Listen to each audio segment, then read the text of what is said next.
My name is Lauren Altizer. I am a Spanish teacher and World Language Department Chair at Whitewater High School in Fayette County. And this is Artifact 6, which highlights ISTE Criterion 8, 10, and 11, and Georgia PSCIT Standards 3.1, 3.3, and 3.4, all of which are related to digital citizenship.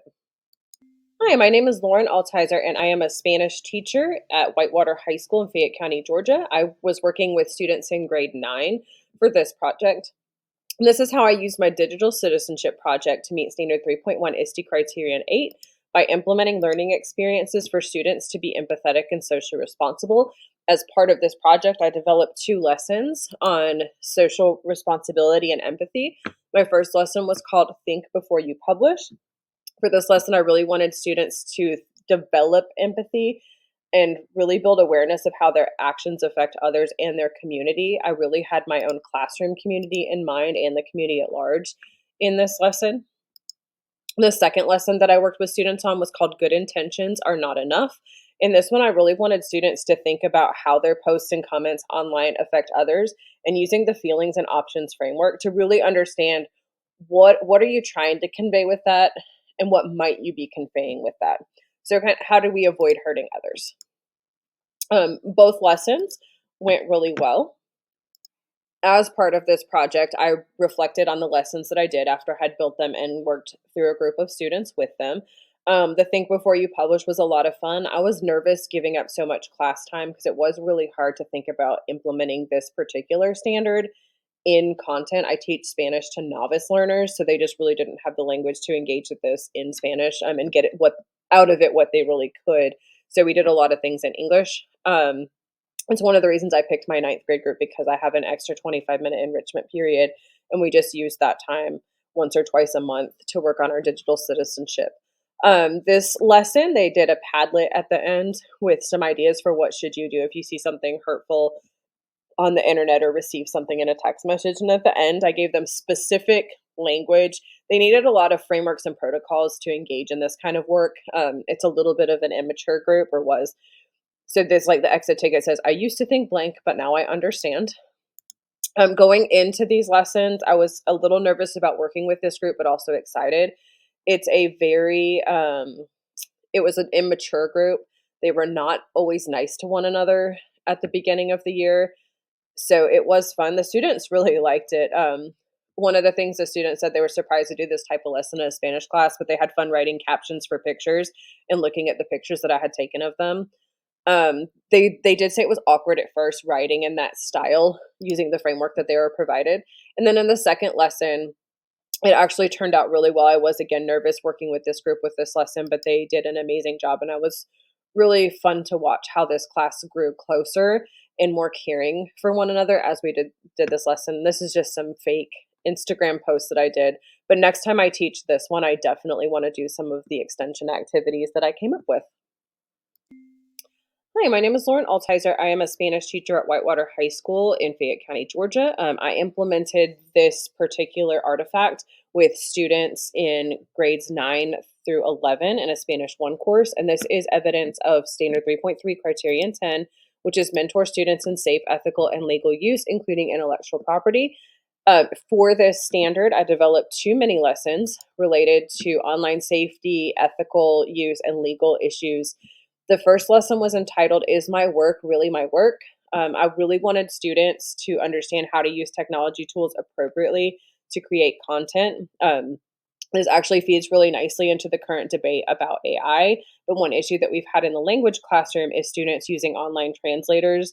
And really, I wanted students to understand that that is cheating and it is turning in someone else's, mainly the computer's work, as your own work. I developed the full lesson, some extension ideas and teaching tips. And then my second lesson was called is it allowed or prohibited? And I wanted students to be aware of illegal and unethical practices when they're using images when they create their own digital products. I had some resources that we used. We talked about Creative Commons licenses. There's some extension ideas for teachers and some teaching tips for this one. And then as part of this implementation, I did the lessons with my students after developing them and then reflected on the use. I was really excited about the Is My Work Really My Work lesson on Google Translate. was a little nervous to teach it because I think I had some students that weren't familiar, and I was worried, well, if I show them how easy Google Translate is, they're going to be trying to use that for everything. But I was really surprised that the students seemed to get out of it what they needed. They understood why it was a tool, and really importantly, they understood how easy it is for us to tell when they use Google Translate in class. And they felt excited to have some new tools because I showed them how to use the online dictionaries and how to apply their knowledge appropriately so that they could still use things they didn't know how to say, but they were still using the skills that they had built in class. The second mini lesson was a little bit more dry, in my opinion. I would like to spice this one up a little more next time, but I think the students did learn what they needed to learn. Probably the most exciting part was the GIM kit at the beginning. We did a this or that GIM kit with some scenarios, and the kids enjoyed that. But to be honest, Common Core licenses are not the most exciting topic. And it's something that I myself as a teacher have been challenged. I told the students that I've really got to work on that too, because sometimes it's just fastest to grab the first thing on Google and not even think about it. But the students did learn what they needed to learn out of this lesson, and overall, I was really pleased with the digital citizenship project implementation. Hi, my name is Lauren Altizer, and I am a Spanish teacher at Whitewater High School in Fayette County, Georgia.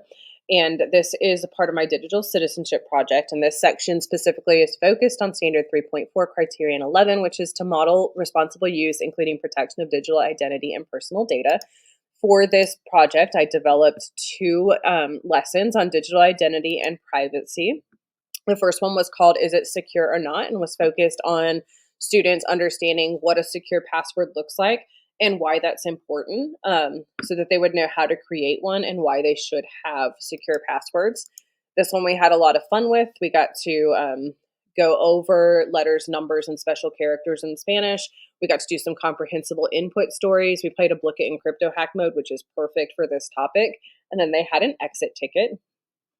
This one was a lot of fun to teach, and the students liked it. I also developed some extension ideas and some teaching tips for other teachers that might want to implement this lesson. The second one, should I post this, I thought would be a little drier, but it was really an interesting topic for students. How do they protect their reputations and the reputations of their friends and others in their community? They needed to understand what are their responsibilities when they're posting, what their digital footprint is. And a big one at my school, is it okay to post pictures of people without their permission? That is a huge problem at my school. For this one, the students looked at some harmful or embarrassing posts on social media. Then we used a poll everywhere. We did a digital footprint handout, and then we did an activity from Common Sense Media.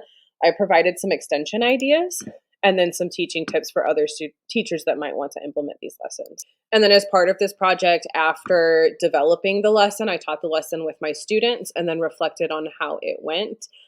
This one was a lot of fun, and I was really excited to try something like this. I've never done digital citizenship fully in content and integrated, and it was a lot of fun. The students really liked learning the names for the special characters, and they liked the stories. It was a good way to review the alphabet because it's something we talk about at the beginning of the year, and sometimes it doesn't come back around. So that was really good. Didn't seem to really understand beforehand how important it was to have a secure password.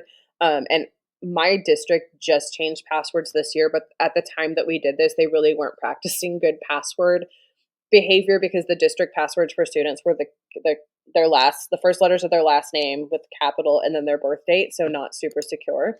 The second lesson, should I post this? Was also really fun. The kids liked it more than I thought they would. I didn't have time to do the Kahoot, which was kind of a shame, but I was surprised how much the kids really liked the digital footprint handout.